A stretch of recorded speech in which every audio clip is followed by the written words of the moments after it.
আগ্নেয়াস্ত্র মামলায় বিজেপির নন্দীগ্রাম ৩ মণ্ডলের সভাপতি শুভেন্দু অধিকারী ঘনিষ্ঠ শ্যামাপ্রসাদ মাইতিকে পুলিশ গ্রেপ্তার করেছে। তমলুকের এক গোপন ডেরা থেকে এই বিজেপি নেতাকে গ্রেপ্তার করেছে।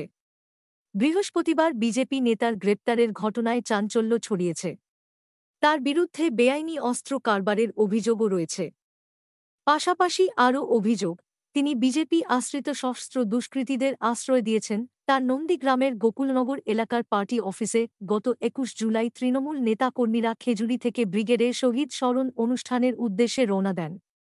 তখন খেজুরি ২ নম্বর বিডিও অফিস ঘেরাও করার নামে তাদের উপর সশস্ত্র আক্রমণ করে বিজেপি আশ্রিত দুষ্কৃতীরা।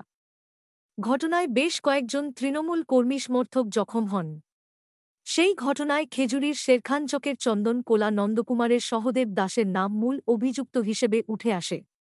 এই ২ অভিযুক্তকে শ্যামাপ্রসাদ মাইতি তার গোকুলনগরের বিজেপি পার্টি অফিসে লুকিয়ে রেখেছিলেন বলে অভিযোগ। গোপন সূত্রে খবর পেয়ে পুলিশ আগেই তাদেরকে ওই দলীয় কার্যালয় থেকে গ্রেপ্তার করেছে। আর বৃহস্পতিবার গ্রেপ্তার হন তাদের আশ্রয়দাতা শ্যামাপ্রসাদ। খেজুরি ২ নম্বর ব্লকের তৃণমূল কংগ্রেস সভাপতি শ্যামল কুমার মিশ্র জানান, ধৃত দুষ্কৃতীরাই পঞ্চায়েত ভোটের সময় খেজুরি এলাকায় ভোট লুটপাট করেছে। তাদের বেশ কয়েকজন এখনও গা ঢাকা দিয়ে রয়েছে। সেই দুষ্কৃতীদের পৃষ্ঠপোষক শ্যামাপ্রসাদ একদিন গ্রেপ্তার হবে জানতাম। বৃহস্পতিবার তাই ঘটল।